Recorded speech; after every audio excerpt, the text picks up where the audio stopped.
मैं रवि कुमार, स्वागत है आपका रेनेशा आईएएस में। चलिए आज जो पढ़ने वाले हैं हम लोग झारखंड के खनिज। आज कोशिश की जाएगी कि झारखंड के खनिज को समाप्त करा दिया जाए, ठीक है।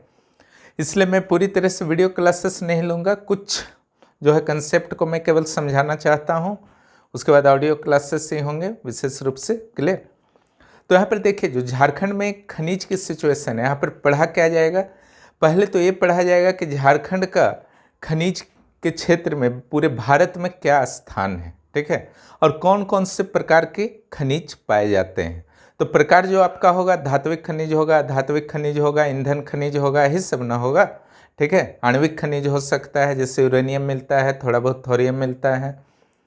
तो धात्विक खनिज में जो आपका आएगा लोहा, क्रोमाइट वगैरह आएगा, ठीक है, मैग्नीज। और अधात्विक खनिज में अगर बात करते हैं तो वहाँ पर चूना पत्थर आ सकता है, डोलोमाइट आ सकता है, यही सब आएगा ना। तो अगर मुख्य रूप से देखा जाए कि झारखंड में कौन कौन से खनिज मिलते हैं, तो उसमें लोहा जो है होगा आपका पहला स्थान पे होगा, कोयला होगा, ठीक है। लोहा, कोयला के बाद तांबा और मैग्नीज, अब्रक वगैरह को भी आप ले सकते हैं। तो इनके वितरण को ही आपको विशेष रूप से दिखाना है। और खनिज का अध्ययन इसलिए इम्पोर्टेंट हो जाता है क्योंकि इसी से आपका जो है इंडस्ट्री जुड़ा हुआ है, और खनिज जुड़ा हुआ है आपका और चट्टानों से, जो पहला क्लास मैंने लिया था झारखंड के भूगोल का। यानी कि जहाँ पर जो चट्टान होगा उसी के अनुसार जो है आपका खनिज भी होगा। थोड़ा सा समझ लीजिए।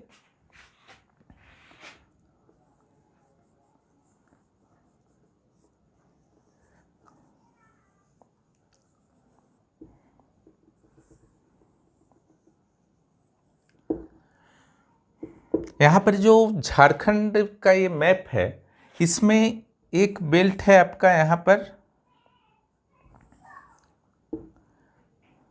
घोड़े की नाल, घोड़े की नाल की आकृति का है, जो उड़ीसा में फैला हुआ है और झारखंड में। क्लियर। तो नाल का खुला पार्ट जो है वो झारखंड में है और बंद पार्ट जो है उड़ीसा में। ये लोहा का क्षेत्र है, ठीक है, आयरन का क्षेत्र है। इसी आसपास में आपका मैग्नीज भी मिलता है, ठीक है। अगर दूसरा जो प्रमुख यहाँ का खनिज है कोयला, तो दामोदर घाटी में आपका मिलेगा कोयला। इसके अलावा कुछ राजमहल क्षेत्र में भी प्राप्त हो जाते हैं और कुछ उत्तर कोयल घाटी क्षेत्र में भी कोयला प्राप्त हो जाते हैं। तीसरा जो आपका है अब्रक। क्लियर। अब्रक जो है हजारीबाग, गिरिडीह, कोडरमा क्षेत्र में अब्रक थोड़ा बहुत मिल जाता है, ठीक है, अच्छा खासा मिलता है, थोड़ा बहुत नहीं। और तांबा का जो बेल्ट है सरायकेला से लेकर के बहरागोड़ा तक का बेल्ट है, 140 किलोमीटर लंबा ये पट्टी है, ठीक है।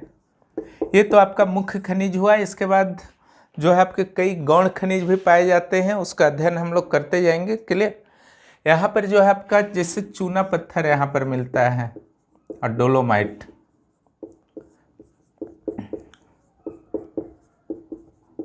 क्यों मिलता है चूना पत्थर और डोलोमाइट यहाँ पर? क्योंकि विंध्यन चट्टान है, ठीक है। यहाँ पर कोयला क्यों मिलता है? क्योंकि गोंडवाना चट्टान है। यहाँ पर आयरन्स क्यों मिलता है? क्योंकि आर्केन चट्टान है। क्लियर। धारवाड़ कोडप्पा चट्टान, इस सब में क्या होता है आपका लोहा मिलेगा, सोना मिलेगा, चांदी मिलेगा, ठीक है। जो भी खनिज मिलता है आपका आर्केन, धारवाड़, कोडप्पा इत्यादि में लौह खनिज प्राप्त होते हैं। इसके अलावा हम लोग बात करेंगे टंगस्टन और सोना के भी कुछ गौण खनिजों का अध्ययन कर लिया जाएगा। इसके साथ ही अध्ययन किया जाएगा कि इन खनिजों का जो मुख्य खनिज है उनके कितनी भंडारण है, भंडारण में झारखंड का क्या स्थान है, उत्पादन में झारखंड का क्या स्थान है, ठीक है। इस सबको स्टडी किया जाएगा आज। चलिए हम लोग क्लास को करते हैं, और आप लोग जो है टेस्ट देते रहिए, और चैनल पर जो भी नए हैं जरूर सब्सक्राइब कीजिए। फिर मिलते हैं अगले क्लास में। अभी आप लोग जो है आगे का क्लास कीजिए। आपका फिर से स्वागत है रेनेशा आईएएस में। चलिए झारखंड के खनिज संसाधन को हम लोग शुरू करते हैं। एक ही क्लास में मैं समाप्त करने का प्रयास करा रहा हूँ झारखंड के खनिज संसाधन, ताकि आप लोगों का समय बचत हो। और जो भी इस चैनल पर नए हैं ज़रूर सब्सक्राइब कर लीजिए। और यह न सिर्फ जेपीएससी प्रारंभिक परीक्षा के लिए बल्कि मुख्य परीक्षा के लिए भी इम्पोर्टेंट है और जेएसएससी सीजीएल एग्जाम के दोनों स्तर के लिए भी इम्पोर्टेंट है और जेपीएससी के इंटरव्यू में भी आपके लिए काफ़ी उपयोगी सिद्ध होने वाले हैं। चलिए क्लास को शुरू करते हैं। झारखंड में खनिज संसाधन। झारखंड भारत के खनिज उत्पादक राज्यों में 5वें स्थान पर है, यानी कि जितना खनिज होता है सब खनिज मिला करके यहाँ पर कहा जा रहा, तो उस समय 5वां स्थान है। झारखंड कोयला के भंडार के मामले में प्रथम, लोहा के भंडार के मामले में दूसरा, तांबा के भंडार के मामले में तीसरा स्थान रखता है, जबकि बॉक्साइट के भंडारण के मामले में 7वां स्थान रखता है। ध्यान दीजिएगा, यह उत्पादन नहीं है, भंडार है, यानी कि जमीन के अंदर है, उत्पादन का यहाँ पर बात नहीं हो रहा है। झारखंड खनिज संसाधन की दृष्टि से एक समृद्ध राज्य है। पूरे भारत के खनिज संसाधनों का लगभग 40% झारखंड में ही पाया जाता है। झारखंड में खनिज की प्रचुरता का मुख्य कारण यहाँ की प्राचीन कालीन चट्टानें हैं। ठीक है, जो चट्टान मैंने बताया था आरकेएन, धारवाड़, कोडप्पा, गोंडवाना इत्यादि। ठीक है, तो धारवाड़ चट्टान विशेष रूप से जो है खनिजों के लिए बहुत प्रसिद्ध होता है। आरकेएन नीस और धारवाड़ चट्टानों में कई तरह के धात्विक अधात्विक खनिजों की प्राप्ति होती है। गोंडवाना चट्टानों में उच्च कोटि के कोयले की प्राप्ति होती है। दक्कन लावा क्षेत्रों में बॉक्साइट की प्राप्ति होती है, यानी कि जहाँ लेटराइट मिट्टी है। ठीक है, और कुडप्पा वाले चट्टानों में तांबा की प्राप्ति होती है, जिससे आपका पूर्वी सिंहभूम का जो बेल्ट है सरायकेला से लेकर के बहरागोड़ा तक, सुरदा माइंस, राखा माइंस, मुसाबनी, ये सब कुडप्पा वाले चट्टान के क्षेत्र में है। अब विंध्यन चट्टानों में चूना पत्थर और डोलोमाइट की प्राप्ति होती है, अभी मैंने वीडियो में बताया, यानी कि गढ़वा और पलामू क्षेत्र में। इसी तरह झारखंड में कई तरह के खनिजों की प्राप्ति होती है। उसके प्रकार को आगे समझ लेते हैं, फिर अलग अलग अध्ययन किया जाएगा। 1 नंबर है धात्विक खनिज। इन खनिजों में लौह युक्त और अलोह धात्विक खनिज पाए जाते हैं। लौह धात्विक खनिज का मीन्स होता है जैसे सोना चांदी, लोहा का मात्रा उसमें नहीं होता है। और लौह युक्त में कोबाल्ट हो जाएगा, लोहा खुद हो जाएगा, उसके अलावा मैग्नीज हो जाएगा। क्लियर। लौह युक्त धात्विक खनिजों में लोहा, मैग्नीज, कोबाल्ट इत्यादि शामिल होते हैं और सोना चांदी बॉक्साइट वगैरह जो है लोह युक्त धात्विक खनिजों में शामिल होते हैं। 2 नंबर में आइए अधात्विक खनिज। ऐसे खनिजों में चूना पत्थर, डोलोमाइट, अवरख, काइनाइट, ग्रेफाइट, चीनी मिट्टी, फायर क्ले इत्यादि शामिल किए जाते हैं। अवरख का प्रिंटिंग जो है गलत हुआ है, उसको केयर मत कीजिएगा, सुधार के आप लोग लिखेंगे। अब तीसरे नंबर में आइए और वह है आणविक खनिज। तो यहाँ पर यूरेनियम, थोरियम वगैरह जो है आपका मिलता है आणविक खनिज में। और ईंधन खनिज, यहाँ कोयला मिलता है। देखिए, तेल और नेचुरल गैस भी ईंधन खनिज में आता है, ऑयल भी। ठीक है, लेकिन वो तो झारखंड में मिलता है नहीं, तो सिर्फ और सिर्फ यहाँ कोयला है। यहाँ ध्यान दीजिए, इस मैप में मैंने जो है एक मैप बना दिया है जिसमें जो भी प्रमुख खनिज मिलते हैं झारखंड के, उसके बेल्ट्स को दिखाया गया है। तो जैसे कोयला बेल्ट है, सबका अलग अलग कलर है। देखिए, दामोदर घाटी में कोयला बेल्ट है, बॉक्साइट वाला जो है पाट प्रदेश में है, और लौह का पट्टी जो है नीचे देखिए सिंहभूम क्षेत्र में। ठीक है, आई जहाँ लिखा हुआ है जो उड़ीसा तक चला जाता है। तांबा पट्टी जो है वो आप देख सकते हैं ऊपर में। क्लियर, जमशेदपुर से लेकर बहरागोड़ा सेक्शन में दायां तरफ जो निकला हुआ झारखंड का कोना वाला पार्ट है। और उसके बाद अबरख देखिए एकदम नॉर्थ में, हजारीबाग बिहार बॉर्डर में। ठीक है, हजारीबाग कोडरमा गिरिडीह सिस्टम में। अब मैग्नीज पट्टी देखिए चाईबासा में, जहाँ लोहा पट्टी है उसी के आसपास है, और थोड़ा सा ऊपर भी है अबरख पट्टी के दाईं ओर, देखिए ध्यान दीजिए। ठीक है, और उसके बाद चूना पत्थर पट्टी जो है गढ़वा पलामू सेक्शन में LL लिखा हुआ है लाइमस्टोन के लिए। ठीक है, समझ में आ गया होगा। इस मैप को आप लोग यूज करेंगे। अब आइए चलते हैं झारखंड के खनिज के उत्पादन और भंडारण तथा वितरण। अलग अलग खनिजों के बारे में अलग अलग अध्ययन किया जाएगा। कोयला का उत्पादन और भंडार के पहले बात कर लेते हैं कोयला के बारे में। झारखंड में कोयले का पता सर्वप्रथम 1774 ईस्वी में फॉक्स के द्वारा झरिया क्षेत्र में लगाया गया था। उस समय यह पता नहीं था कि झारखंड में कोयले का विशाल भंडार है। और कोयले के उत्पादन में झारखंड, छत्तीसगढ़, उड़ीसा और एक MP भी जोड़ लीजिएगा। ठीक है, चौथा स्थान है। पहले तीसरा था, अब चौथा स्थान हो गया है। पहले छत्तीसगढ़, उड़ीसा, मध्य प्रदेश और उसके बाद झारखंड। चौथा स्थान रखिएगा कोयला में झारखंड को उत्पादन में, जबकि कोयला के भंडार के मामले में झारखंड का प्रथम स्थान है। क्लियर, यानी कि भंडार में प्रथम और उत्पादन में चौथा स्थान है। कोकिंग कोल की अगर बात की जाए, जो बहुत ही अच्छा कोयला माना जाता है, तो 97.5% भंडार जो है झारखंड में ही है। यानी कि सबसे बड़ा उत्पादक कोकिंग कोल का कौन है पूरे भारत में, तो वह झारखंड है। अब चलिए झारखंड में कोयला के वितरण को समझ लेते हैं। झारखंड में कोयले का वितरण मुख्य रूप से निम्न क्षेत्रों में है। ए नंबर राजमहल पहाड़ी क्षेत्र, बी नंबर दामोदर नदी घाटी क्षेत्र और सी नंबर उत्तर कोयल नदी घाटी क्षेत्र। झारखंड में अधिकांश कोयले का निक्षेप दामोदर नदी घाटी क्षेत्र में ही प्राप्त होता है। यह लातेहार के हुट्टार क्षेत्र से जामताड़ा जिला तक विस्तृत है। झारखंड में अधिकांश कोयले का निक्षेप दामोदर नदी घाटी क्षेत्र में प्राप्त होते हैं, ये बता ही चुके हैं। चलिए एक नंबर में जो है रानीगंज कोयला क्षेत्र। अगर आप बेल्ट की बात करें कि झारखंड में कहाँ कहाँ है, तो पहला बेल्ट है रानीगंज कोयला क्षेत्र। यह कोयला क्षेत्र वास्तव में पश्चिम बंगाल में विस्तृत है मुख्य रूप से। इसका कुछ क्षेत्र जो है झारखंड के जामताड़ा जिले में भी प्राप्त होता है, इसलिए रानीगंज कोयला क्षेत्र जो है झारखंड के लिए बहुत अधिक महत्व नहीं रखता है। झारखंड के कोयला क्षेत्र के वितरण को आगे समझने से पहले ये समझ लीजिए कि किस तरह से झरिया के आसपास जो है कंसंट्रेट है। देखिए रानीगंज के 48 किलोमीटर वेस्ट की ओर बढ़िएगा तो झरिया का कोयला बेल्ट मिलता है, कोल बेल्ट मिलता है। और झरिया से 65 किलोमीटर नॉर्थ जाइएगा तो गिरिडीह कोल बेल्ट मिलता है, समझ रहे हैं ना। और झरिया से फिर और पश्चिम की ओर आप बढ़िए, ठीक है, 32 किलोमीटर तो बोकारो कोल बेल्ट मिलता है। झरिया के ठीक पास ही है आपका चंद्रपुरा कोल बेल्ट, ठीक है, बहुत ज़्यादा दूर नहीं है। और बोकारो जो है आपका 32 किलोमीटर है वेस्ट की ओर। और फिर बोकारो से अगर 3 किलोमीटर वेस्ट और जाते हैं तो वहाँ पर कर्णपुरा कोल बेल्ट मिलता है। और बोकारो के साउथ में 8 किलोमीटर जाते हैं तो रामगढ़ कोल बेल्ट मिलता है। क्लियर हो गया होगा। रानीगंज से 48 किलोमीटर वेस्ट झरिया, झरिया से 65 किलोमीटर नॉर्थ गिरिडीह और झरिया के पास ही चंद्रपुरा, ठीक है, चंद्रपुरा में थोड़ा खराब कोयला सब मिलता है। और झरिया से 32 किलोमीटर वेस्ट बोकारो, बोकारो से 3 किलोमीटर वेस्ट कर्णपुरा और बोकारो से 8 किलोमीटर साउथ रामगढ़ कोल बेल्ट। अब क्लियर हो गया है। इसको जो है जरूर डायग्राम बना दीजिएगा, एग्जाम में जरूरत पड़ा तो। चलिए समझ गए चुके हैं आप लोग डायग्राम को। अब 2 नंबर में आते हैं हम लोग, झरिया कोल बेल्ट धनबाद, ठीक है। यह कोयला क्षेत्र रानीगंज कोयला क्षेत्र के 48 किलोमीटर पश्चिम में फैला हुआ है।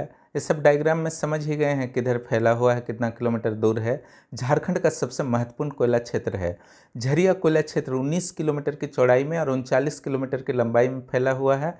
यहाँ मुख्य रूप से बिटुमिनस कोयला प्राप्त होता है जो अत्यंत उच्च किस्म का होता है। यहाँ कुछ मात्रा में कोकिंग कोयला भी प्राप्त होता है। झारखंड का जितना भी कोकिंग कोयला है लगभग यहीं प्राप्त होता है, झरिया बेल्ट में ही। थोड़ा बहुत कोकिंग कोयला दूसरे क्षेत्रों में मिलता है लेकिन मैक्सिमम जो है झरिया में मिलता है। ध्यान रखिएगा कोयले के 3 प्रकार होते हैं, एंथ्रेसाइट, बिटुमिनस और लिग्नाइट। इनमें से एंथ्रेसाइट सबसे अच्छा कोयला माना जाता है और लिग्नाइट सबसे खराब, ठीक है। तमिलनाडु के नेवेली में लिग्नाइट आधारित जो है आपका एक ताप विद्युत संयंत्र है, तो वहाँ राख का ढेर लगा हुआ रहता है लिग्नाइट में, क्योंकि लिग्नाइट में कार्बन की मात्रा कम होती है और यह राख अधिक उत्पन्न करता है। अब आइए तीसरा नंबर में चंद्रपुरा कोल बेल्ट, झरिया के करीब ही है। यह झरिया के पश्चिम दिशा में है। चंद्रपुरा में कोयला चंद्रपुरा स्टेशन के आसपास ही प्राप्त होता है। वहाँ एक स्टेशन है चंद्रपुरा। यहाँ निम्न श्रेणी के कोयला पाए जाते हैं। यह को यहाँ पढ़िए। चलिए गिरिडीह कोल बेल्ट, यह कोल बेल्ट झरिया के 65 किलोमीटर उत्तर में है। गिरिडीह नगर के दक्षिण पूर्व में लगभग 285 वर्ग किलोमीटर क्षेत्र में यह कोल बेल्ट फैला हुआ है। वहीं पर खनन होता है कोयला का। इस कोल बेल्ट की गहराई लगभग 28 मीटर तक है, यानी कि गिरिडीह कोल बेल्ट की। और इसमें 20 लेवल्स पाए जाते हैं, 20 स्तर। कोयला को स्तरों में बांटा जाता है, ठीक है। गिरिडीह क्षेत्र में निचली करहारबारी, ऊपरी करहारबारी और बुधुआ 3 उपक्षेत्र पाए जाते हैं कोयला के, ठीक है। तो करहारबारी और बधुआ इस टाइप का नाम आएगा तो समझ लीजिएगा कि गिरिडीह कोल बेल्ट का है। 5वां नंबर है बोकारो कोयला क्षेत्र। यह कोल बेल्ट झरिया से 32 किलोमीटर पश्चिम में है। बोकारो कोयला क्षेत्र का विस्तार मुख्य रूप से बोकारो नदी के पूर्व और पश्चिम की ओर हुआ है, ठीक है। बोकारो नदी जो है उसी का पूर्व और पश्चिम की ओर ये बेल्ट, इस बेल्ट को जो है बोकारो नदी 2 पार्ट में बांटता है। पूर्वी बोकारो में कुल 29 कोयला खान हैं, जबकि पश्चिमी बोकारो में 23 कोयला खान हैं। पूर्वी बोकारो के 29 कोयला खानों में से सबसे प्रमुख करगैली कोयला खान है। ठीक है, आइए 6 नंबर में कौन सा बेल्ट है? कर्णपुरा कोल बेल्ट। यह कोल बेल्ट बोकारो से 3 किलोमीटर पश्चिम की ओर पड़ता है। इस कोल बेल्ट में उत्तरी कर्णपुरा और दक्षिणी कर्णपुरा 2 पार्ट हैं। इस कोयला क्षेत्र का कुल क्षेत्रफल 1424 किलोमीटर स्क्वायर है। ठीक है, दक्षिण कर्णपुरा कोयला क्षेत्र में सबसे प्रमुख कोल बेल्ट जो है अरगड्डा है, और कर्णपुरा में कोयले की कुल गहराई 27 मीटर है। अब चलिए आते हैं रामगढ़ कोल बेल्ट के बारे में। रामगढ़ कोयला क्षेत्र बोकारो से 8 किलोमीटर दक्षिण में है। ये मैं डायग्राम में समझा चुका हूँ। और इस कोयला क्षेत्र का क्षेत्रफल जो है वह 64 वर्ग किलोमीटर है। इतना ही पढ़िए इसके बारे में। झारखंड के अब कुछ उन कोयला क्षेत्रों के बारे में बात करते हैं जो छोटे छोटे बेल्ट्स हैं और बहुत अच्छा कोयला भी अधिकांश क्षेत्रों में नहीं मिलते हैं। उसमें एक है औरंगा घाटी कोयला क्षेत्र। औरंगा नदी जो है उत्तरी कोयल की सहायक नदी है। इस कोल बेल्ट का कुल क्षेत्रफल जो है 250 वर्ग किलोमीटर है। यहाँ निम्न श्रेणी के कोयला पाए जाते हैं। 2 नंबर आइए हुट्टार कोयला क्षेत्र। यह औरंगा कोयला क्षेत्र के 20 किलोमीटर पश्चिम में है। औरंगा से पश्चिम में है। क्लियर?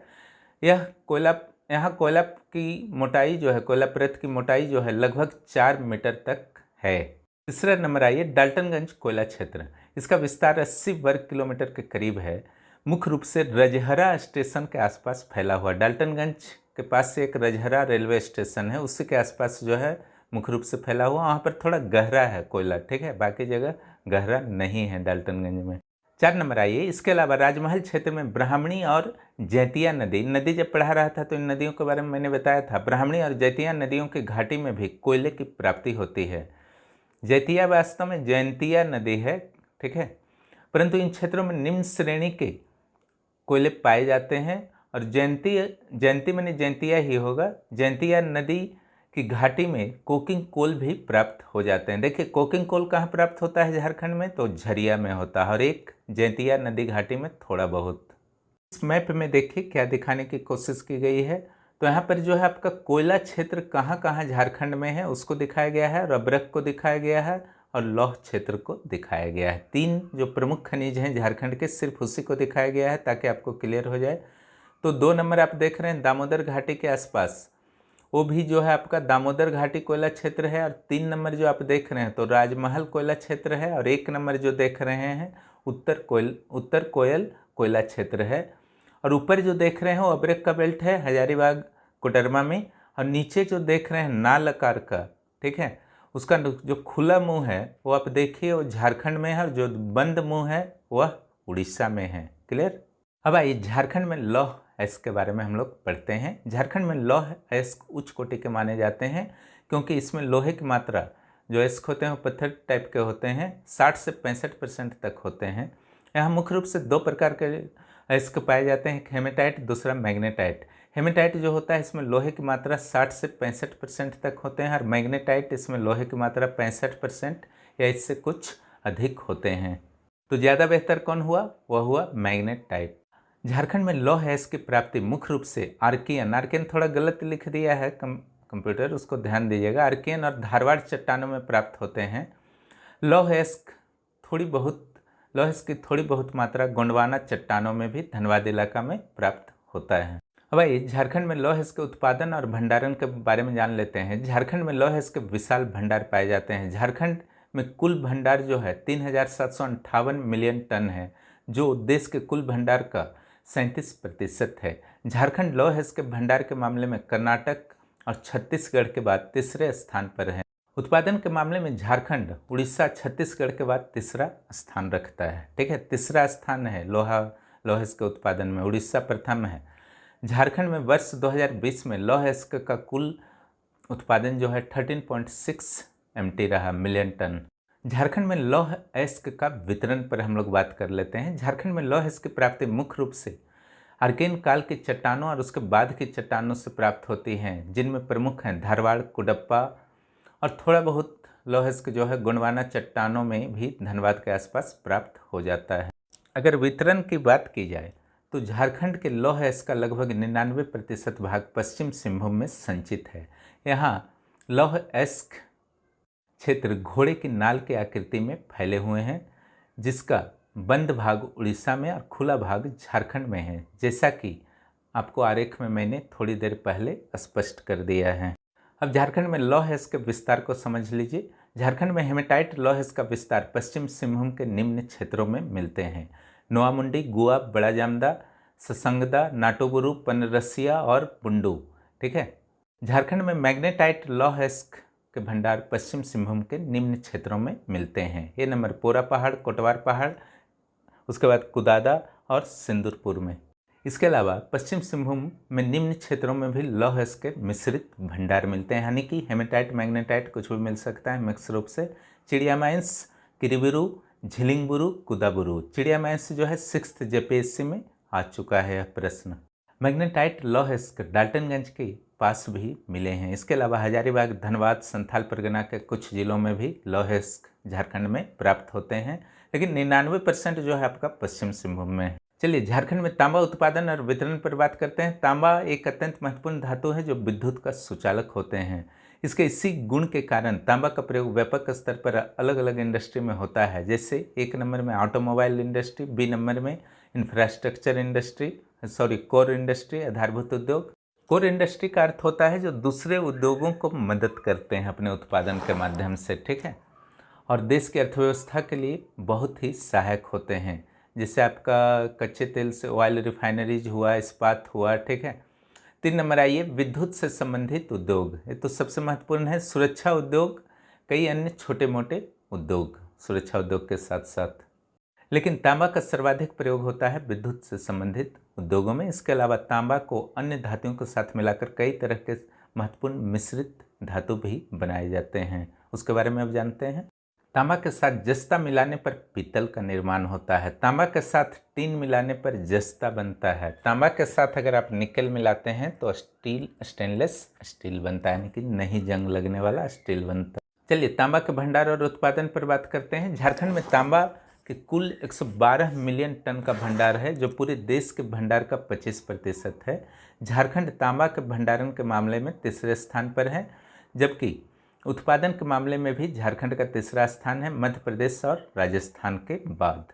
झारखंड में तांबा वितरण पर बात कर लिया जाए। झारखंड में तांबा का उत्पादन मुख्य रूप से पूर्वी सिंहभूम के और सरायकेला में होता है। पूर्वी सिंहभूम और सरायकेला जिलों में होता है, लेकिन गिरिडीह और पश्चिम सिंहभूम क्षेत्र में भी तांबा उत्पादन की प्रबल संभावनाएं हैं, क्योंकि ज्योग्राफिकल सर्वे ऑफ इंडिया के द्वारा इन जिलों में तांबा के भंडार का पता लगाया गया है। ओके, यानी कि आपका जो पूर्वी सिंहभूम है सबसे मेन बेल्ट है, और सरायकेला का भी कुछ पार्ट्स जो है खरसावां पार्ट में तांबा मिलता है। झारखंड में तांबा का सबसे मुख्य बेल्ट सरायकेला जिले के खरसावां से प्रारंभ होकर पूर्वी सिंहभूम जिले के राखा माइंस, मुसाबनी माइंस और बहरा गोड़ा तक चला जाता है। ठीक है, जिसे मैप में आपका दिखा दिया गया है।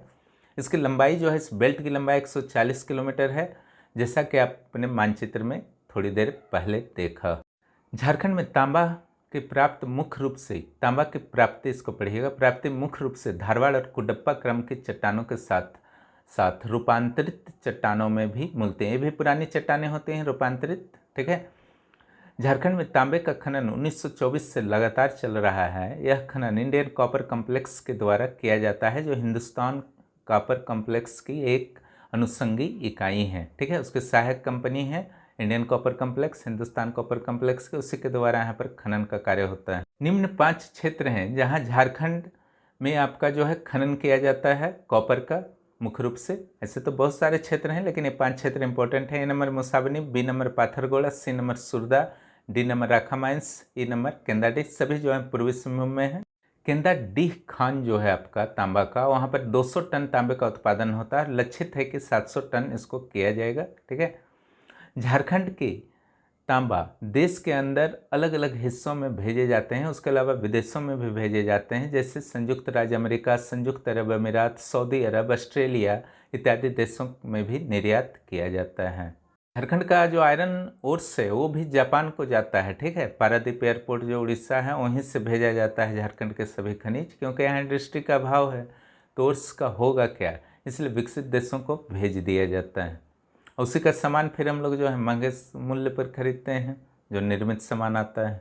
चलिए झारखंड में बॉक्साइट उत्पादन पर हम लोग बात करते हैं। बॉक्साइट एक ऐसा अयस्क है जिससे अल्युमिनियम प्राप्त होता है, और सिर्फ अल्युमिनियम ही नहीं प्राप्त होता है, इसके अलावा सिलिका, टिटानियम भी प्राप्त होता है।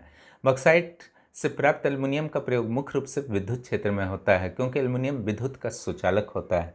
देखिए, तांबा इससे ज़्यादा अच्छा सुचालक होता है, लेकिन महंगा होता है तांबा। अल्युमिनियम जो है सस्ता भी होता है, सुचालक भी होता है, इसीलिए तांबा की अपेक्षा जो है अल्युमिनियम का ज़्यादा प्रयोग होता है विद्युत क्षेत्र में। झारखंड में बॉक्साइट के भंडार और उत्पादन। बॉक्साइट का उत्पादन झारखंड जो है उत्पादन के मामले में तीसरा, जबकि भंडार के मामले में झारखंड का स्थान जो है पूरे देश में 7वां है। देश के संदर्भ में ये लिखा गया है। और अगर वितरण की बात की जाए तो बॉक्साइट की प्राप्ति का मुख्य रूप से दक्कन ट्रेप वाले क्षेत्रों में होती है। तो झारखंड में बॉक्साइट जो है गुमला, लोहरदग्गा में सेकेंद्रन है, और पाट प्रदेश के आसपास के क्षेत्रों में यानी कि सेकेंद्रन है। गुमला में जहां बॉक्साइट के 18 खान हैं, वहीं लोहरदग्गा में 9 खाने हैं। झारखंड में बॉक्साइट का खनन जो है इंडाल और हिंडाल्को के द्वारा किया जाता है, यानी कि इंडियन एल्युमिनियम कंपनी लिमिटेड हो गया और Hindustan aluminium company limited company हो गया, ठीक है। तो ये दोनों कंपनियों के द्वारा हिंडाल्को और इंडाल के द्वारा किया जाता है खनन। एक हिंडाल्को का जो है आपका रेणुकूट में है, उत्तर प्रदेश में, क्लियर। तो ये इन कंपनियों के द्वारा जब आपका इसका कर लिया जाता है बॉक्साइट का खनन, तो उस बॉक्साइट को पहले जो भेजा जाता है एल्युमिनियम पाउडर या एल्यूमिना पाउडर भी कहा जाता है, तो मुरी में भेजा जाता है। झारखंड में ही मुरी है, वहाँ पे एल्यूमिना पाउडर बनता है, और इस एल्यूमिना पाउडर को फिर सीधे कहाँ भेजा जाता है मुरी से? हीराकुंड जो उड़ीसा में है, ठीक है, वहाँ पर फिर एल्युमिनियम बनाया जाता है। और फिर केरल का अलवाई नामक जो जगह है, जिला भी है वो, वहाँ पर प्रोसेसिंग के लिए भेजा जाता है, जहाँ एल्युमिनियम तैयार होता है। तो यहाँ एल्युमिनियम तैयार नहीं होता है मुरी में, यहाँ पर एल्यूमिना पाउडर तैयार होता है, ठीक है। झारखंड में अभ्रक का उत्पादन और वितरण। चलिए अब अभ्रक के बारे में हम लोग जान लेते हैं।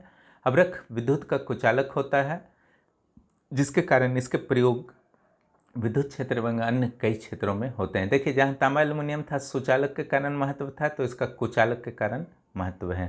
झारखंड में अभ्रक के उत्पादन और भंडार। अभ्रक को इंग्लिश में माइका बोलते हैं। झारखंड का अभ्रक अत्यंत उच्च कोटि का होता है, जिसके कारण यह विश्व प्रसिद्ध है, और विश्व बाजार में झारखंड के अभ्रक को बंगाल रूबी भी कहा जाता है, ठीक है, चमकता है इसलिए। झारखंड में अगर अभ्रक के वितरण की बात की जाए तो झारखंड में अभ्रक की पट्टी 150 किलोमीटर लंबी है और 19 किलोमीटर चौड़ी है, और इसका जो कुल क्षेत्रफल है, जितने क्षेत्रफल में एवरेजली फैला हुआ है, 4160 वर्ग किलोमीटर में फैला हुआ है। अभ्रक मुख्य रूप से झारखंड के निम्न जिलों में पाया जाता है। कोडरमा और गिरिडीह, इस पट्टी का विस्तार दक्षिण बिहार के भी कुछ जिलों में है, जैसे गया जिला हो गया, है ना। और अभ्रक के मुख्य खनन केंद्र जो हैं झारखंड में कोडरमा खान हो गया, गिरिडीह खान हो गया, डोमचांच खान हो गया। इसके अलावा नावाडीह, चटकारी, चाकल, मसरौडीह और घाव, ठीक है, ये सब खान है, अभ्रक का प्रमुख खान है। झारखंड राज्य खनिज विकास निगम के द्वारा झारखंड में मुख्य रूप से अभ्रक का खनन किया जाता है। झारखंड राज्य का माइका यानी कि अभ्रक बेल्जियम, जापान, संयुक्त राज्य अमेरिका और ब्रिटेन तक जाता है। अब चलिए अन्य खनिजों के बारे में हम लोग बात कर लेते हैं। एक नंबर है एस्बेस्टस। कोल्हान क्षेत्र के जोजाहातू, सेरो और सुरदा माइंस में यह मिलते हैं। कोल्हान क्षेत्र यानी कि पश्चिम सिंहभूम, पूर्वी सिंहभूम और सरायकेला खरसावां। चूना पत्थर पता ही है आपको, गढ़वा, पलामू, ठीक है। इसके अलावा जो है थोड़ा बहुत हजारीबाग, पश्चिम सिंहभूम में भी मिलता है। डोलोमाइट जो है गढ़वा के भवनाथपुर और चाईबासा में, ठीक है। बोकारो को भी जाता है डोलोमाइट, यहाँ से बोकारो इस्पात संयंत्र को। उसके बाद है यूरेनियम। पूर्वी सिंहभूम के जादूगोड़ा, तुरामडीह और डुमरी में। मैग्नीज, पश्चिम सिंहभूम के उड़ीसा सीमा पर विशेष रूप से मैग्नीज मिलते हैं, लोहा बेल्ट के आसपास। 6 नंबर में है काइनाइट, एक जो है झारखंड की दृष्टि से एक महत्वपूर्ण खनिज है, जो सरायकेला खरसावां में मुख्य रूप से मिलता है, कुछ बिहार में भी मिलता है, लेकिन सबसे बड़ा जो आपका उत्पादक क्षेत्र है भारत का, वह है सरायकेला खरसावां। और यहाँ जो उत्पादन होता है वह होता है सिरवाई डुंगरी में, ठीक है। 128 किलोमीटर लंबी पट्टी है। चलिए 7 नंबर आइए, क्रोमाइट। यह मुख्य रूप से लौहअयस्क क्षेत्रों में प्राप्त होते हैं। पश्चिम सिंहभूम के रोरोबुरु, किसीबुरु, किताबुरु और चितांगबुरु में क्रोमाइट के खान मिलते हैं। फायर क्ले यानी कि अग्नि सह मिट्टी, बहुत सारे इसका प्रयोग होता है क्योंकि अग्नि को सहने में सक्षम होता है। यह मुख्य रूप से कोयला क्षेत्रों के साथ प्राप्त होते हैं, इसलिए दामोदर घाटी क्षेत्र, राजमहल घाटी क्षेत्र में प्राप्त होते हैं फायर क्ले। 9 नंबर है टंगस्टन। गढ़वा के सतुलुआ क्षेत्र में टंगस्टन के खान शुरू हुए हैं, जो भारत में राजस्थान के डेगना, वहाँ पर लेक है डेगना, वहीं पर टंगस्टन होता है। डेगना के बाद दूसरा खान है। टंगस्टन के खनन के संभावित क्षेत्र हैं। देखिए बहुत इंपॉर्टेंट है, इसे मैं करेंट अफेयर्स में भी दे चुका हूँ। गढ़वा का सतुलुआ क्षेत्र, वहाँ लगता है छूट गया है संभावित क्षेत्र टंगस्टन का। मैं बता देता हूँ, जो संभावित क्षेत्र है वो कोल्हान क्षेत्र है, पश्चिम सिंहभूम विशेष रूप से। वहाँ पर पूरी संभावना है कि टंगस्टन वहाँ पर भी अगर खोज किया जाए तो मिल सकता है। चलिए सोना में आइए। झारखंड में सोन रेखा नदी और कुछ अन्य नदियों से सोना निकालने का कार्य प्राचीन समय से होता रहा है, परंतु हाल ही में, ये भी मैंने करंट में दिया है, सिमडेगा के सारजोग बागबेड़ा, ठीक है, इस शॉर्ट वीडियोज में जो मैं दे रहा हूँ डेली करंट अफेयर्स पिछले 15 माह का झारखंड का, उसमें ये देख लीजिएगा, पहले के पार्ट में ही आपका होगा ये। तो सिमडेगा के सरजोग बागबेड़ा, पूर्वी सिंहभूम के कोकापाड़ा और चिरूगोड़ा तथा सरायकेला खरसावां के बच्चन कोचा और हलेन रघुनाथपुर में स्वर्ण निक्षेप के जो है चांसेस काफ़ी अधिक हैं, और अगर सभी कुछ ठीक रहा तो यहाँ पर भविष्य में खनन कार्य सोना के लिए हो सकते हैं। 11 नंबर है चांदी, सिंहभूम क्षेत्र और संथाल परगना क्षेत्र में संभावित है चांदी। 12 नंबर है सीसा, सिंहभूम और संथाल परगना के अलावा हजारीबाग में भी संभावित है सीसा, हालांकि राजस्थान जो है सीसा के लिए प्रसिद्ध है। चलिए एपेटाइट, कोल्हान प्रमंडल के धतकीडीह और ढालभूम में एपेटाइट के भंडार मिले हैं। हजारीबाग और गिरिडीह में भी एपेटाइट मिलने की संभावना अधिक है। 14 नंबर आइए बेरिलियम, कोडरमा और गिरिडीह से ये प्राप्त होते हैं बेरिलियम। चलिए 15 नंबर हम लोग आते हैं टीन, हजारीबाग, पलामू और संथाल परगना के जिलों से प्राप्त होते हैं। आपको तो पता ही है कि सिंधु घाटी सभ्यता में भी हजारीबाग से टीन जाता था, इसलिए यहाँ तो कन्फ्यूजन नहीं होना चाहिए कि टीन हजारीबाग में होता है। जिरकन रांची और हजारीबाग में प्राप्त होते हैं जिरकॉन। आइए चीनी मिट्टी, रांची, पलामू और सिंहभूम में प्राप्त होते हैं। 18 नंबर आइए ग्रेफाइट, लातेहार, पलामू और गढ़वा से प्राप्त होते हैं, ठीक है, पाठ प्रदेश में। चलिए अंत में आते हैं थोरियम, इसके भंडार की संभावना रांची और धनबाद में है। इस प्रकार ये जो थे भंडारण से रिलेटेड थे। अब चलिए हम लोग कुछ जान लेते हैं कि झारखंड में खनन से संबंधित क्या क्या समस्याएं हैं। देखिए झारखंड तो पूरे देश का एक निश्चित रूप से एक बहुत ही बड़ा खनिज उत्पादक राज्य है, लेकिन शायद आपको विश्वास नहीं होगा यह जानकर कि जितना खनिज झारखंड में पता चला है, कहीं उससे ज़्यादा खनिज और भी झारखंड में प्राप्त हो सकते हैं, लेकिन पर्याप्त जो है सर्वेक्षण नहीं हो पाया है। अब चिड़िया क्षेत्र को ही देख लीजिए, जो छठी जेपीएससी में आया था वो मनोहरपुर में है, ठीक है, तो वहाँ पर जो है इतना अधिक आपका लौह अयस्क का भंडार है, जो आपका यहाँ पर जो आपका है किरूबुरु सेक्शन से भी आपका ज़्यादा वहाँ पर भंडार है, लेकिन यूज नहीं हो पा रहा क्योंकि उसका सर्वेक्षण ही नहीं हुआ है। ऐसा ही एक उदाहरण जो है आपका तांबा के क्षेत्र में भी है। जैसा कि आपको मैंने बताया कि तांबा जो है आपका सरायकेला का खरसावां क्षेत्र से लेकर बहरागोड़ा तक का पट्टी जो मसावनी वगैरह में फैला हुआ है वो 140 किलोमीटर लंबा है। तो इससे भी बड़ा जो भंडार है तांबा का, ये आपका गिरिडीह के बरगड़ा क्षेत्र में मिल सकता है, ठीक है। और हिंदुस्तान कॉपर लिमिटेड को जो है यहाँ पर लगभग 16,000 एकड़ पर खनन का पट्टा जो है बहुत पहले दिया जा चुका है, लेकिन वहाँ पर जो आपका थोड़ा बहुत जो भी कार्य चल रहा हो मात्र 5,000 एकड़ पर चल रहा है। सोचिए कहाँ 16,000 एकड़ दिया गया है और चल रहा है 5,000 एकड़। सोचिए अगर वो बरगड़ा क्षेत्र में आपका तांबा मिल जाता है गिरिडीह में, तो यहाँ पर जो आपका मुसावनी सेक्शन है, राखा माइंस है, केंदाडीह है, उससे भी बड़ा जो है आपका सेक्शन बन जाएगा। और जो इस क्षेत्र में एक मऊ भंडार में आपका चल रहा है तांबा शोधन इकाई, उससे भी बड़ा एक शोधन इकाई जो है गिरिडीह के आसपास स्थापित हो सकता है। इसी तरह एक उदाहरण है आपका कोयला का, ठीक है। कोयला खनन आप जान रहे हैं कि जो मैंने बेल्ट बताया है उसके आसपास में है, लेकिन अगर आप वेस्ट की ओर झारखंड का जाइए, यानी कि लातेहार सेक्शन में जाइए, तो उधर बहुत ज़्यादा यूज नहीं हुआ है। उत्तर कोयल सेक्शन हुआ और दामोदर के ऊपरी घाटी में, और वहाँ पर अगर लातेहार के कुछ क्षेत्र हैं और गढ़वा के कुछ क्षेत्र हैं, लातेहार का बालूमाथ, गढ़वा का भड़रिया जो है, इस सब क्षेत्रों में जो है कोयला का खान की अत्यधिक संभावना है और यहाँ पर बहुत ज़्यादा उत्पादन हो सकता है। और इतना ज़्यादा उत्पादन हो सकता है लातेहार और गढ़वा के कोयला खानों से कि यहाँ 1,000 मेगावाट विद्युत संयंत्र स्थापित हो सकते हैं। कम से कम 1000 मेगावाट, अधिक बहुत ज़्यादा हो सकता है, ठीक है। लेकिन यहाँ पर कोई भी खान को उस क्षेत्र में गढ़वा लातेहार में बहुत ज़्यादा नहीं खोला गया है और न ही झारखंड सरकार के भविष्य में कोई योजना है। कोयला के मामले में यही हाल संथाल परगना के कोयला खानों का है या कोयला संभावित क्षेत्रों का है, चाहे गोड्डा हो, देवघर हो, साहिबगंज हो, पाकुड़ हो, दुमका हो। राजमहल क्षेत्र में भी मैंने अभी बताया कि कोयला पट्टी है, तो वहाँ भी कोयला का अत्यधिक भंडार है और कितना भंडार है तो पता ही नहीं, ना तो केंद्र सरकार को पता है न ही राज्य सरकार को, ठीक है। और न ही इस संबंध में कोई योजना है कि भविष्य में भी अभी खोला जाएगा। बॉक्साइट के बारे में भी मैंने बताया कि गुमला लोहरदगा में विशेष रूप से जो है उत्पादन वर्तमान में हो रहा है, लेकिन एक बहुत ही संभावित, एक बहुत ही बड़ा संभावित क्षेत्र जो है वह है पलामू का महुआ टांड़ में, लातेहार में, ठीक है।